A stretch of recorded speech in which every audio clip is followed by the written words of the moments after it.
It's time for South by Southwest, folks. We're here this year with Ted Rubin, talking to industry leaders and experts on the trends and topics affecting you and your business. I am here with Brandi Johnson, the CEO of the Coupon Bureau, which isn't solving an individual company problem. She is working on solving an industry-wide problem, and it's something that's going to be happening. Please, Brandi, tell us a little about the Coupon Bureau. Tell us about the new coupon format, 8112 versus the old 8110, and the problem it's solving. Sure. So in the coupon industry today, there is a format called 8110. It's basically the barcode structure for the coupons that we have today. Inherent challenges with it are it's susceptible to fraud. Big time. And if I put my marketer's hat on, there's no attribution. So the Coupon Bureau is basically an industry-managed technical nonprofit. Right. And what we're here to do is to support the new standard, make sure that all the various parties can connect the stakeholders. So we've got CPGs, we've got coupon providers, we've got retailers, we've got clearinghouses, and make sure now that they can connect to this ecosystem where the data can transfer in the ways that most of us in are real used time to in all the other places in our life. And the data transfer then facilitates the redemption. So ultimately, CPGs from now on, brands, innovators, will have the ability to do retailer agnostic digital coupons.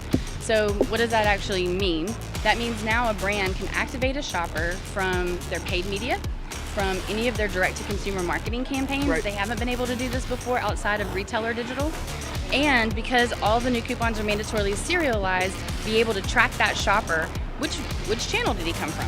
Did he come from my paid media or my social? So this goes beyond just stopping fraud with that ability. Yes. It goes to understanding all that data that every retailer and brand is looking for, that they cannot get today with traditional coupons. No. Plus another thing, and this was amazing to me when I first started working with Brandi in the Coupon Bureau, like I'm in the industry and I didn't even know, and I will tell you I've talked to 10 people here from the industry who didn't know that coupons are still, every one of them is printed out, whether they're printed or they come from digital. They're put in big plastic bags. They're thrown in the back of trucks. They are trucked to Mexico where they are hand counted. So not only is that an onerous process and a time-consuming process, but it takes months and months for all of this to be settled. Yeah. So not only is all that money out there, but you would think, okay, well, brands don't have to pay that money until it's settled. No, they have to actually set aside to cover for the potential of all of those coupons being redeemed. That's exactly This right. will solve that all, and so I can understand a little further.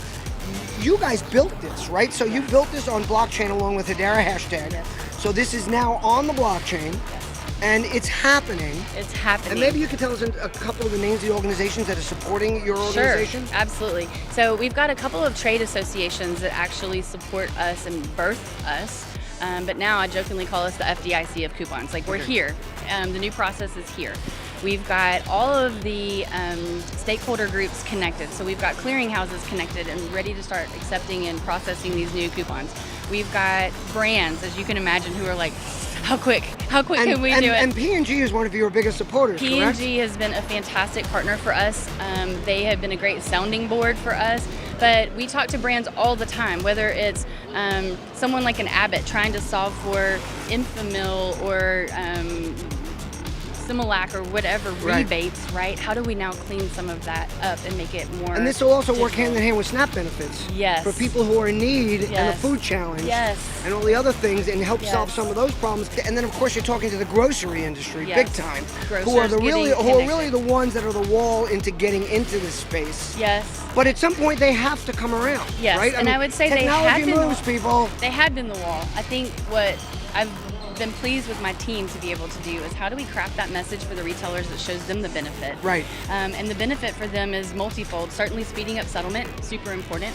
Having a digital solution for some of those mid-tier and independent brands that don't have a digital solution. So now they can have shoppers coming in the store with digital coupons that they didn't have to fund, so important. I think the other important thing for the retailers is, as a coupon industry, we keep going back to them saying, hey, we need you to do this thing.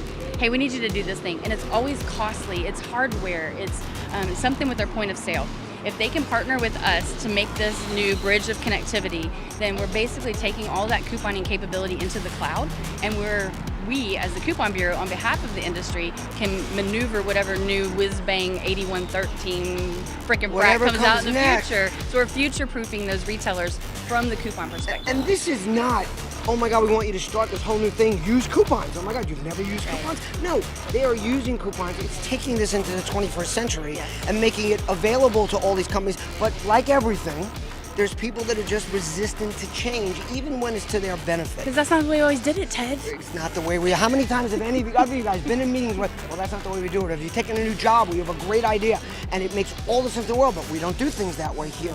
So this is what you're running against, and how old school is the grocery industry? The grocery industry is old school, and I think we're seeing, COVID woke a lot of people up to the changes that are happening, the new ways to meet the consumer, what's different, what can they use and can they not use now that things are all moving to so digital.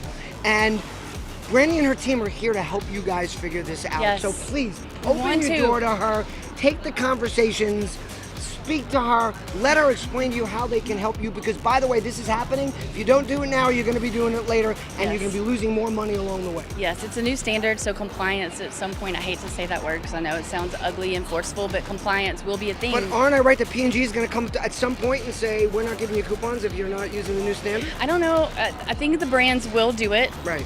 But I think the other thing is the industry at some point will sunset the old standard. Right. And so yes, it's coming, and it's always better to be a first mover because there's tons of advantages about being a first mover, and we can talk to brands or the retailers about that. But yes, it is coming. Brandi, thank you so much. This has been great.